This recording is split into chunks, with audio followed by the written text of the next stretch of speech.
Go ahead, Ukraine? Yes. Do the actions of the Ukrainian government comply with the Minsk agreement? Are you referring to something specifically? Yes, or- using heavy artillery shelling residential areas. And where are you referring to that happening? In areas near Donetsk. Is it not happening? Are you suggesting that it is not happening? I'm just asking because obviously there was a terrible attack, and I'm not sure if you're referencing this. There have been a few at a bus days of stop in shellings. Donetsk. Including this morning. Okay. Please go ahead. And there's an investigation on that particular incident that is ongoing by the OSCE. And certainly we call on all sides to assist with the process. We understand that they have visited the scene and will produce a report once it's concluded. It's fact-finding. And this incident certainly goes to the heart of why we must see immediate implementation of the agreement made at yesterday's Normandy format meeting in Berlin, which included Russia, Ukraine, France, and Germany. I would say that we've seen a preponderance of violations by the Russians and the Russian-backed separatists, whether that's the movement of artillery or military equipment, and I'd also remind everyone that the country is Ukraine, so Ukraine is defending their own territory. There are a larger number of political prisoners, so there are a number of steps that Russia and the Russian-backed separatists need to take, but we certainly expect both sides to abide by it. I didn't mean just this incident. There have been a few days of shellings. Do these actions comply with the Minsk agreement? Well, without speaking generally, because I always think there's a danger in that if you're not talking about specific incidents. In general, Russia has illegally, and Russian-backed separatists have illegally come into Ukraine, including Donetsk. Ukraine has a responsibility and absolutely the right to defend themselves. Now, we certainly expect both sides to abide by the Minsk agreements. We have not seen that happen. We've seen a lot of talk, not a lot of backup from the Russian side. If there are specific incidents, I'm more than happy to talk about them. I'm specifically asking about the actions of the Ukrainian government. Can you give a more definitive answer whether or You're not not they talking comply about a with the specific Minsk incident. agreement? I think I'll leave it at what I said. With the Minsk agreement, do they comply? You pass a judgment that Russia is not complying with the I agreement. listed a range of specific ways that Russia's not complying.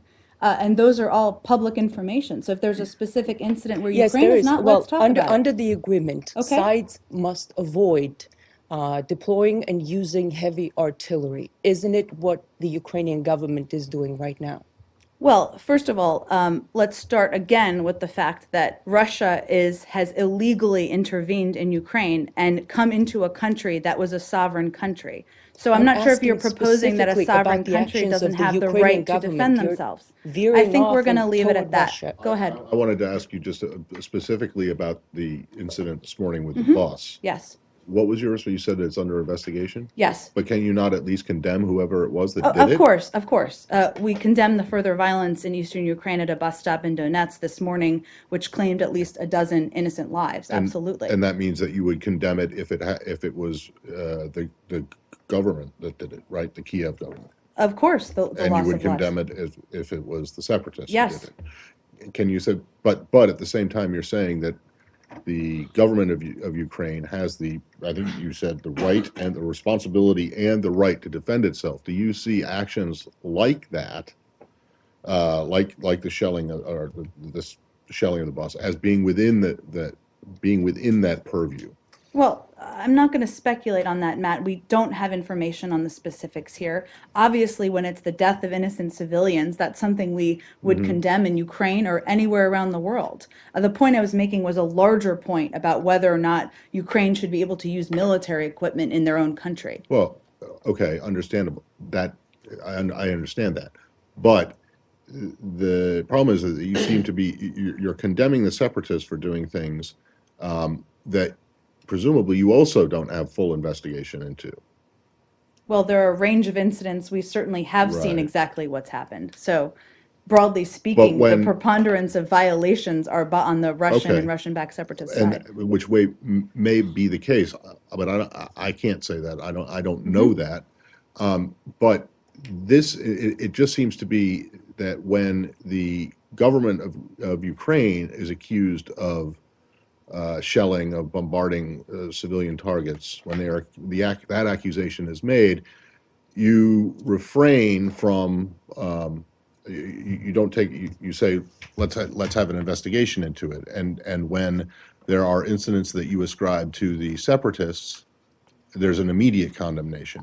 So I think I that's wouldn't where say these that's questions exactly are what's coming. happened. There are times where it's clear who is responsible. This is a case where there's going to be an investigation. Right. There are also violations like the failure to release certain prisoners, Right. the fact that they are moving military equipment across the border, things that are violations that don't involve But attacks. this bus incident happened in a place that's controlled by the separatists. It is probably unlikely that the separatists would bomb themselves. Is that not correct? We'll let the investigation see Well, I understand itself that, but through, it would, but it would seem, just if you were like looking at it from the outside, that this was not a self-inflicted wound, that it was done in the course of what you say is the right and responsibility of the government of Ukraine to defend itself.